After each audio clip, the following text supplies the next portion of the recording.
If this video is finding you, it's time that you exit that season of expectation in the Lord and start transitioning into a season of trusting.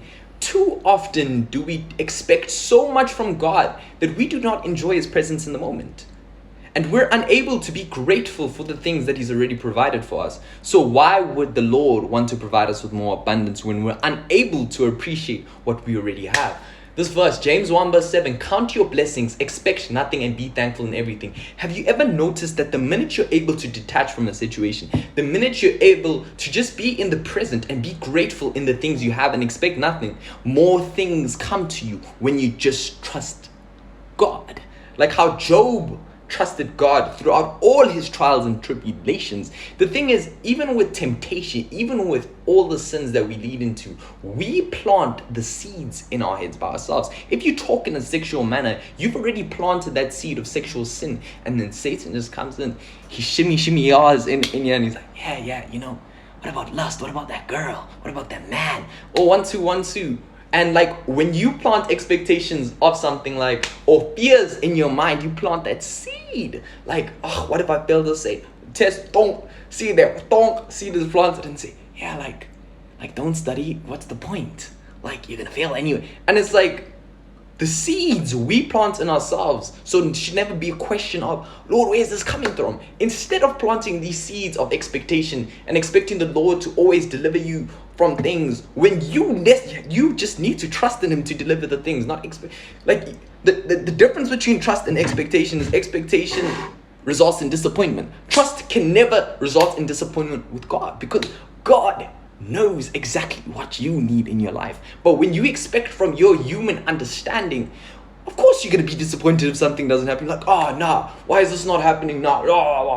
When you're trusting in your own timing, not God's timing. And the thing is, we need to stop planting seeds of expectation and start planting seeds of trust so we can bear the right fruits. You need a banana tree. Meanwhile, you're busy planting an apple tree and you're wondering why you're getting apples when you need bananas. You're planting an expectation tree, wondering why you can't trust in the Lord and cast your anxieties and worries on Him. And then now you're like, oh, why am I always anxious? Why are my expectations like this? Why is everything like this? And it's like, you just have to admit to the Lord that at this time, it's so difficult for you to hand over the steering wheel to Him, but you're going to do it through a process. Day by day, you're going to keep praying. You're going to keep giving Him more things to handle until that fruit is there, and then you've already trimmed and destroyed the ends of the expectation fruit so that you can reap what you need to reap in your life.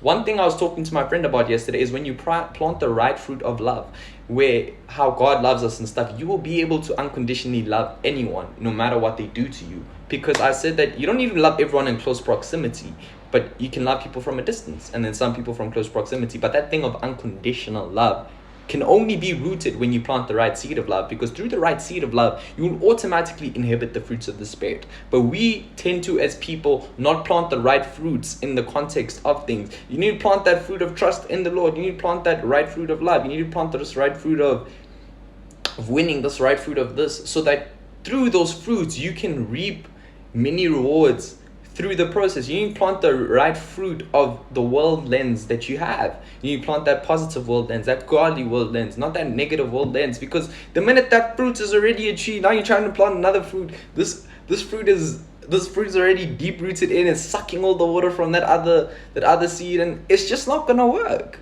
And it's so much more difficult to start that process over again. So do it now. Cut off you saying to God, Lord, why is this happening to me? Why? When is my big break? And then say, why is that person getting things?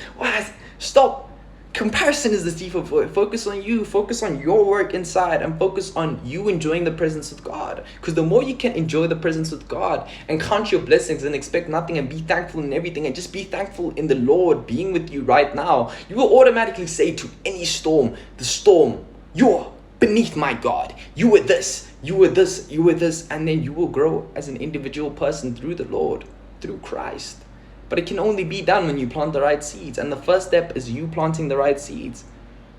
What seeds haven't you planted? And what seeds are you allowing to sprout into trees or fig trees or even a whole forest? Because you just can't look within and admit to yourself that hey Lord, maybe this is an issue and I need to start addressing it with you so that we can move in a direction that places a seed on fertile land that will produce the fruits that are necessary for me to cultivate what you have in store for my life. Thanks for listening.